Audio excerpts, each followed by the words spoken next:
Hi, and thanks for logging on to the Daily DVAR Halacha. And here's a brand new halacha for you. And it's for Tuesday, the 8th day of March, the 5th day of Adar Sheni.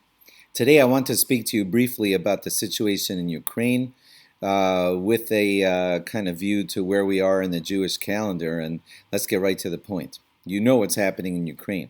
You know that there are our Jewish brethren who are caught up in this conflict and suffering greatly, along with all of the people of Ukraine. And we are coming up on the holiday of Purim. And I think I have an important thought that I want to share with all of you on this situation in this time.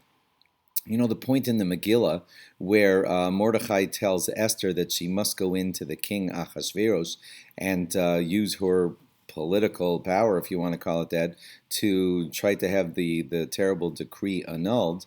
And she says, well, you know, if you come into Ahasuerus unannounced and he doesn't reach out that scepter to you, then it costs you your life. And Mordechai says, this is the part of the Megillah where he uses those words, Revach v'hatzala yamod la Yehudim. I want to just briefly say to you what it is that Mordechai says to Esther at that point, and it affects us, I believe, strongly in this time also. He basically says to Esther, okay, you could choose to not go into Ahasuerus right now because it's a risk to your life, but he says the Jewish people will go on. Revach v'hatzala yamod la Yehudim.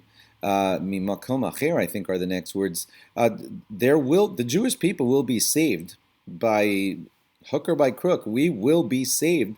The Jewish people always last, and they will go on. And Mordechai kind of says to Esther, you were put in this place right now to be Esther in this situation so that it should happen through you. We will be saved anyway. God always says the Jewish people will survive, and we will survive. The only question is whether you will use your position to step in and make it you who has a hand through God in helping the Jewish people at this time. I'm kind of paraphrasing, but that's kind of what Mordechai says to Esther at that moment when he convinces her to go into the king. What does it have to do with you and me? I think it's this. We can all help in some way. And the Jewish people will go on, and we will be saved. God runs the world. But it is at times like this where, just like Mordechai asked Esther to step up to the plate and do stuff, okay, because we're going to be saved anyway, but are you going to be part of it? Are you going to be part of this great legacy? I believe that applies to us, you and me, right now. And that is to say, the Jewish people in Ukraine and all those affected by this will be saved.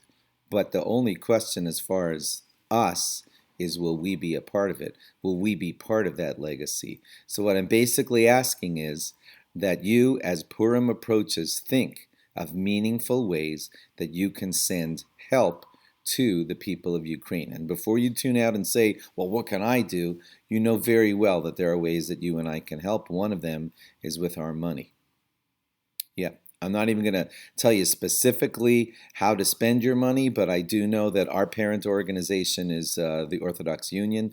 The Orthodox Union on their website has tremendous ways for you to participate in helping the Jews of Ukraine. And think shalach manos, think matanos la'avyon. And this is what we do at this time of the year. We pitch in for our brethren in need, and oh boy, do we have brethren in need at this time. So I'm talking about you and I making a serious commitment. And whereas you might sometimes say, well, okay, I'll send $5 off to, I'm not talking about $5. I'm talking about us reaching deep, getting a meaningful way to help our brothers and sisters as Purim approaches, or even before, okay?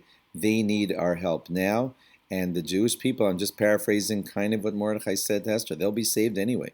The only question is, will you and I be part of the legacy of that saving? So think about that seriously and do something, because there are a lot of displaced people in very, very difficult situations, and you and I should become part of that legacy of helping and saying, well, I stood up in a very meaningful way, not $5.